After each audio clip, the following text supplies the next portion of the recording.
ಏನಾಯ್ತು ನನ್ ಮಗನೇ? ಏನಾಯ್ತಾಳ? ಏನಾಯ್ತಾಳಲ್ಲ ನನ್ ಮಗನೇ? ನಾನು ಮದ್ವೆ ಮಾಡ್ಕೋಬೇಕು ಅಂತಿದ್ ಹುಡುಗಿನ ನನ್ ಮಗ ಕ್ಯಾಚ್ ಹಾಕೊಂಡ್ಬಿಟ್ಟ. ಅಯ್ಯೋ ಅಷ್ಟೇ ತಾನೆ ನನ್ ಮಗನೇ. ಜೀವನದಲ್ಲಿ ಸಿಗ್ಬೇಕಂತಿದ್ರೆ ಸಿಕ್ಕೇ ಸಿಗುತ್ತೆ, ಸಿಗ್ಬಾರ್ದಂತಿದ್ರೆ ಏನ್ ಮಾಡಿದ್ರು ಸಿಗೋದಿಲ್ಲ.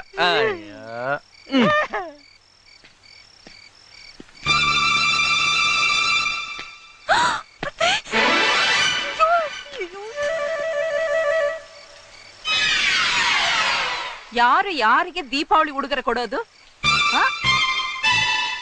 ಎಲ್ರು ಮರ್ಯಾದೆಯಿಂದ ಆಚೆ ಬಂದ್ರೆ ಸರಿ, ಇಲ್ಲ ಅಂದ್ರೆ ಭೀಮಾ.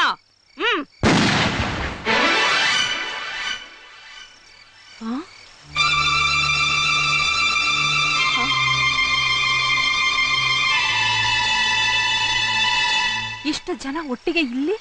ನಾ ಹೇಳ್ತೀನಿ ಮೊರೆ, ಸಂಜೆ ತೋಟಕ್ಕೆ ಬಾ, ದೀಪಾವಳಿ ಉಡುಗೊರೆ ಕೊಡ್ತೀನಿ ಅಂತ ಬರ್ದವನು ಆ ಪರದೇಶಿ ನನ್ ಮಗ. ಅಮ್ಮ ಅನ್ನಪೂರ್ಣೇಶ್ವರಿ ತಾಯಿ, ಈ ಕಾಗೆ ಬಂದ ಮಾತ್ ಮಾತ್ರ ನಂಬೇಡಿ. ಆ ಲೆಟ್ರಿಗೂ ನನಗೂ ಯಾವ ಸಂಬಂಧನೂ ಇಲ್ಲ ತಾಯಿ, ಯಾವ ಸಂಬಂಧನೂ ಇಲ್ಲ.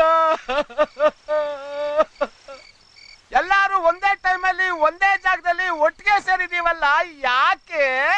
ಯಾಕೆ? ಯಾಕೆ? ಹೌದು ಯಾಕೆ? ಅದೇ ಯಾಕೆ? ಏನು ಡೌಟಾ? ಎಲ್ರು ಒಟ್ಟಿಗೆ ಸೇರಿ ಹಾಡಿ ಕುಣಿದು ಕುಪ್ಪಳಿಸಕ್ ತಾನೆ ಬಂದಿದ್ದೀರಿ.